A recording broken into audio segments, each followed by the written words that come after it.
merupakan struktur tatanan organisasi atau bagan dalam sebuah lembaga yang berfungsi untuk menjalankan tugas-tugas secara teratur, efektif, dan terstruktur. Lembaga pendidikan merupakan salah satu unsur pokok untuk menunjang pembangunan negeri ini. Namun, permasalahan saat ini, lembaga pendidikan sedang dihantam oleh pandemi COVID-19, sehingga membuat sistem pendidikan menjadi terhambat. Kali ini, saya sudah di salah satu lembaga pendidikan, yaitu SMA Negeri 4 Tanah Putih di kabupaten saya, berusaha meneliti apa saja hambatan dan keluhan yang dihadapi oleh SMA Negeri 4 Tanah Putih di tengah pandemi COVID-19 ini. Baiklah, nanti kita tengok sekolahannya dan akan kita wawancarai salah satu dari tenaga pendidik.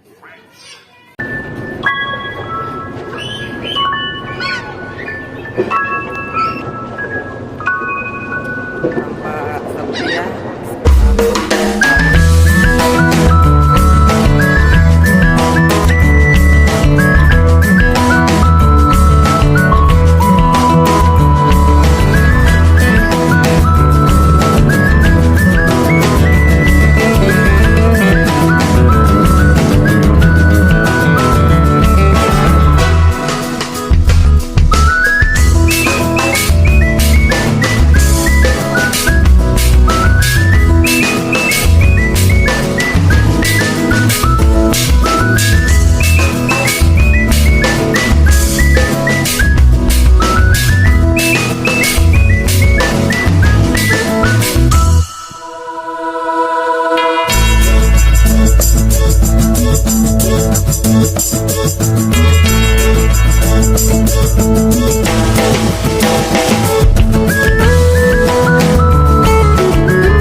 Assalamualaikum Pak, selamat pagi. Waalaikumsalam, selamat pagi.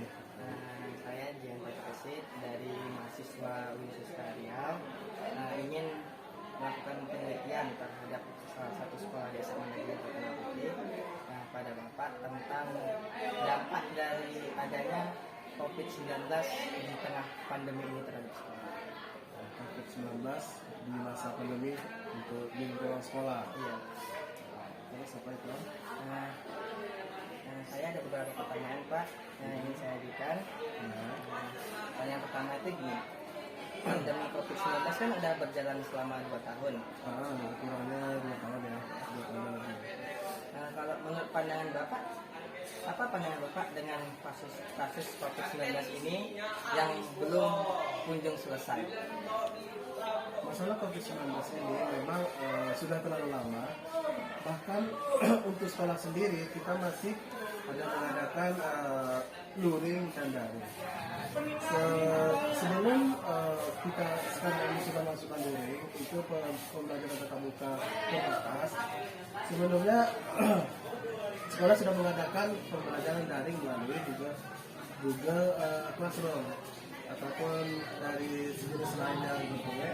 Nanti kan gurunya membagi tugasnya melalui WA. Untuk masalah terkaitnya COVID-19 ini, untuk masalah siswa itu kurang minat belajar itu kurang karena apa? Apalagi itu masalah pembelajaran daring. Kalau pembelajaran daring itu kan siswa membutuhkan gadget, membutuhkan kuota. Tapi siswa ini dia mempunyai handphone, tapi kuota tidak ada. Jadi akhirnya siswa itu ya kalau mau masuk belajar dia harus mempunyai kuota gitu kan. Jadi siswa itu untuk belajarnya kurang gitu. Tapi salah satu cara dengan caranya guru ada yang bisa langsung tatap muka, tapi secara terbatas. Nah, kemudian Pak, kan Bapak kan selaku pembina OSIS di sekolah ini. Ya. Apa saja kendala yang dihadapi oleh kegiatan organisasi OSIS ini? Untuk masalah kegiatan, sekolah ini memang mengadakan kegiatan tidak ada, tapi untuk perlombaan kita melakukan secara daring. Contohnya kemarin seperti lomba puisi itu dilakukan secara daring. Nanti penilaian itu melalui ada juri offline dan juri online. Juri online itu nanti tergantung dari beberapa banyak yang like video dari peserta. Karena untuk masalah offline itu ada beberapa guru yang memang diberikan untuk penilaian hasil dari lomba puisi tersebut. Tapi masalah kendala yang lainnya itu memang waktunya itu, karena kan di sistem pemerintah sekarang ini kan untuk melakukan lomba itu belum ada diizinkan dari dinasnya langsung. Jadi pada dari sekolah. Gitu. Ada lagi Pak. Jadi bagaimana salah satu cara OSIS membangun kegiatan di tengah pandemi ini? Ya dengan itu tadi, kalau masalah lomba tadi kita kalau melakukan lomba tertentu kita buat. Misalnya kalau untuk lomba puisi kita melakukan dengan daring. Jadi kita menggunakan internet, berbasis internet. Jadi kita menggunakan Instagram. Jadi Instagram itulah kita gunakan untuk membangun semangat siswa untuk lomba tadi. Jadi Instagram itu bukan sekedar jadi sosmed aja, kayak dari kita juga. Itu pun juga untuk dalam lomba itu kita harus juga mengikuti peraturannya juga dari dinas kesehatan dan dinas pendidikan. Jadi apa sih yang harus kita perhatikan? Ya, pertama itu kita harus perhatikan protokol kesehatan juga. Seperti itu. Nah gini Pak, kalau kan kita kan belajar dari gini. Kalau menurut kami kan salah satu mahasiswa itu beranggapan kami itu kan merasa dirugikan. Tapi kan di dunia ini selalu ada yang dirugikan dan ada yang diuntungkan. Jadi kalau menurut Bapak yang diuntungkan dari kegiatan belajar daring ini pihak-pihak bagaimana? Sebenarnya kalau masalah belajar daring ini tidak ada yang diuntungkan, tidak ada yang dirugikan sebenarnya. Tergantung kita bagaimana sih kita menggunakan internet itu untuk belajar.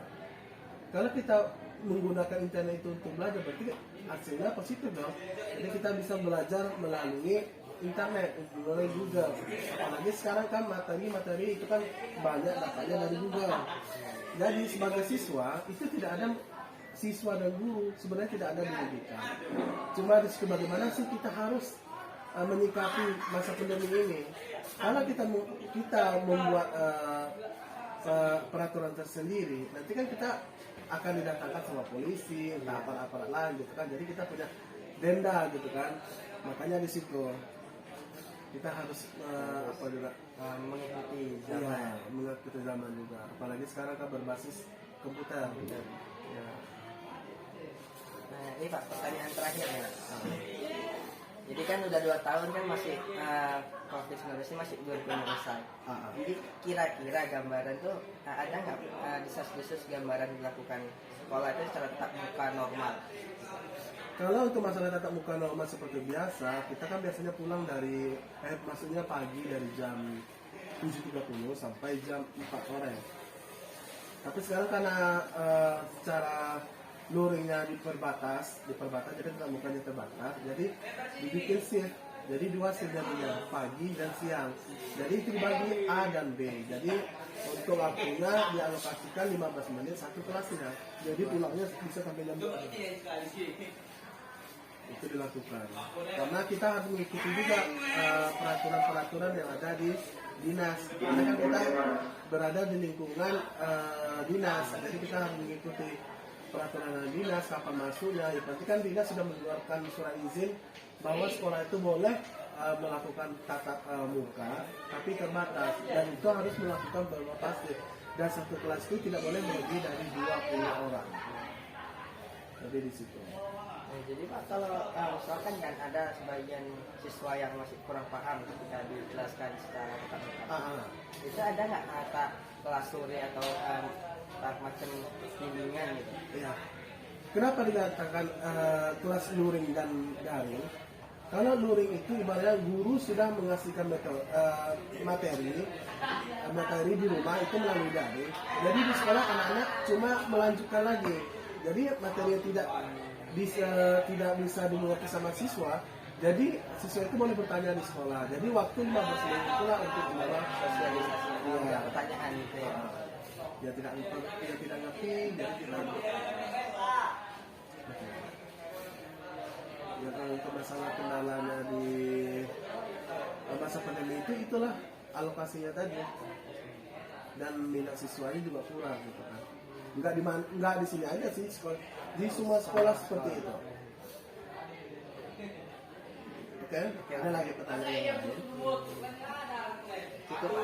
Cukup. Ya, terima kasih. Kita terima kasih Pak atas semua jawaban Bapak. Saya mengucapkan banyak terima kasih. Assalamualaikum warahmatullahi wabarakatuh. Waalaikumsalam.